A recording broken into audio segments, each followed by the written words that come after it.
이걸 놓치면 나중에 아주 큰일 납니다.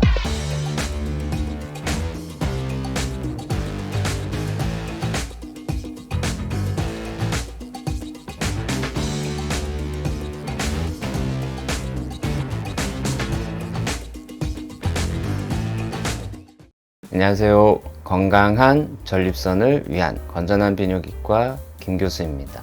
오늘은 소변 증상에 대해 이야기해 볼게요. 제가 평소에 비대증 수술 피하는 법, 또 병원에 안 오고 소변 증상이 좋아지는 법, 이런 영상들을 많이 올리고 또 많은 분들이 좋아해 주시는데요. 하지만 병원에 꼭 오셔야 되는 소변 증상들도 있습니다. 오늘 영상에서는 어떤 소변 증상이 있을 때 병원에 꼭 오셔야 되는지, 또 왜 오셔야 되는지, 병원에 오시면 어떤 도움을 받을 수 있는지를 말씀을 드릴게요. 이 영상 끝까지 보시면 집에서 큰 병 키우시는 일이 없을 거예요. 그러니까 영상 끝까지 봐주세요. 첫 번째로 병원에 꼭 오셔야 되는 증상은 혈뇨입니다. 혈뇨는 소변에 피가 섞여 나오는 증상이에요. 눈에 보일 정도로 피가 많이 나오는 유관적 혈뇨도 있고요. 보기에는 소변 색깔은 괜찮은데 소변 검사에서만 피가 나오는 미세 혈뇨도 있습니다. 혈뇨는 왜 꼭 병원에 오셔야 하냐면요, 혈뇨의 원인이 심각한 병일 가능성이 있기 때문이에요. 소변이 만들어져서 내려오는 길인 요관, 방광에 생기는 요관암, 방광암 같은 암이나 또 심한 전립선 암이 있으신 분들이 혈뇨 증상이 있는 경우가 많습니다. 이걸 놓치면 나중에 아주 큰일 납니다.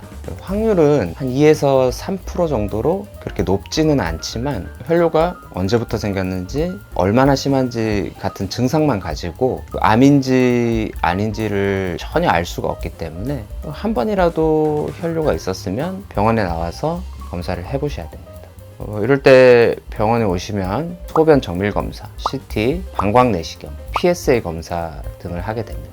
이런 검사를 해봐서 암은 괜찮은지를 꼭 확인하셔야 됩니다. 두 번째로는 급성요폐가 있습니다. 급성요폐는 소변 나가는 출구가 갑자기 꽉 막혀가지고 소변을 보고 싶은데 소변이 전혀 나오지 않는 경우를 말합니다.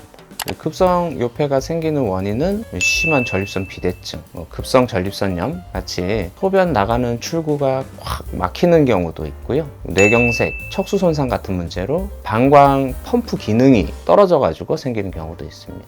이럴 때 무리해서 억지로 소변을 보려고 해도 소변은 전혀 이렇게 볼 수 없는 경우가 많아요.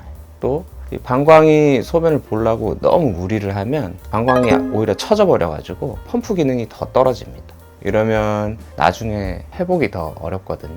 그 다음에 또 소변에 방광이 너무 많이 차면 방광이 터지는 방광 파열이 생길 수도 있고요. 고인 소변에 염증이 생겨서 심한 요로 감염을 일으킬 수도 있고, 그러다 보면 콩팥 기능도 나빠질 수 있습니다. 이럴 때는 일단 병원에 나오셔서 소변줄부터 차야 됩니다. 소변줄을 차서 소변 배출이 잘 되고 방광을 충분히 쉬게 해줘야 돼요. 이 상태에서 급성 요폐가 생기게 된 원인이 뭔지를 차근차근 검사를 하고 치료에 들어가야 됩니다. 세 번째로는 절방뇨 증상이 있습니다. 절방뇨는 소변이 마려울 때 오래 못 참고 빨리 화장실에 가야 되는 증상이에요.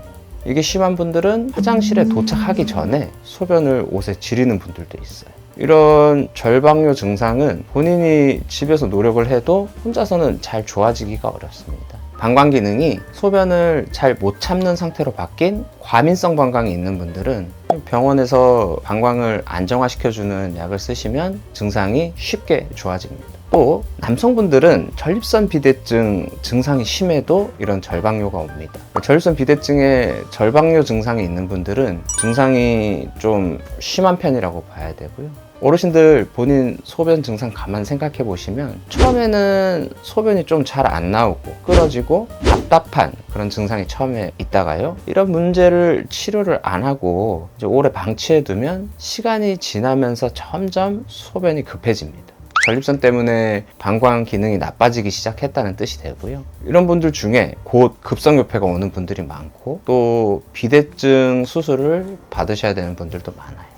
그러니까 소변을 잘 못 참는 그런 절방뇨 증상이 있는 분들은 집에서 이 문제를 해결을 하려고 하지 마시고 병원에 한번 나오시는 게 좋아요. 마지막으로 병원에 꼭 오셔야 되는 증상은 요실금, 그 중에서도 복압성 요실금입니다.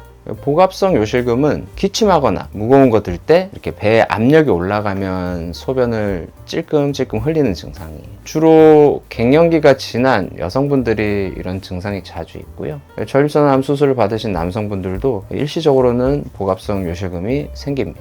복압성 요실금은 이 소변을 참아주는 요도 괄약근의 기능이 약해져서 생깁니다. 이런 증상이 있으신 분들이 병원에 오셔야 되는 이유는요, 이런 복압성 요실금은 집에서 거의 해결이 어렵습니다. 병원에서 약을 써도 효과가 떨어지는 분들이 많아요. 이런 분들이라면 정확한 검사를 해보고 나서 요도 괄약근의 기능이 확실하게 나빠져 있으면 이 요도 괄약근 기능을 보강해주는 테이프 수술을 받아야 됩니다.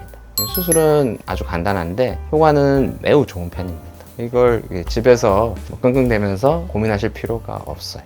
오늘은 비뇨기과에 꼭 나오셔야 되는 소변 증상 4가지에 대해 알아봤습니다. 병원에 꼭 나오셔야 되는 4가지 소변 증상은 첫 번째, 소변에 피가 섞여 나오는 혈류. 두 번째, 소변이 갑자기 콱 막혀버리는 급성요폐. 세 번째, 소변이 마려울 때 참기 어려운 절방뇨. 네 번째, 기침할 때 소변이 찔끔 새는 복압성 요실금입니다. 이 4가지 증상 중에 하나라도 있다면 비뇨기과에 가보시는 게 좋아요. 그러면 쓸데없이 병을 키우는 일은 없을 겁니다. 오늘도 재밌게 보셨나요? 전립선 소변 문제에 대해서 더 자세한 정보 알고 싶으시면 영상 밑에 링크되어 있는 제 블로그 찾아와 보셔도 좋고요. 또 오늘 내용이 유익한 정보라고 생각되시면 이 영상을 친구들하고 카톡으로 공유하셔도 좋을 것 같습니다. 건전한 비뇨기과 김교수 채널 좋아요, 구독 신청해 주시면 앞으로 또 좋은 내용 많이 올리겠습니다. 끝까지 봐주셔서 감사합니다. 건전하세요.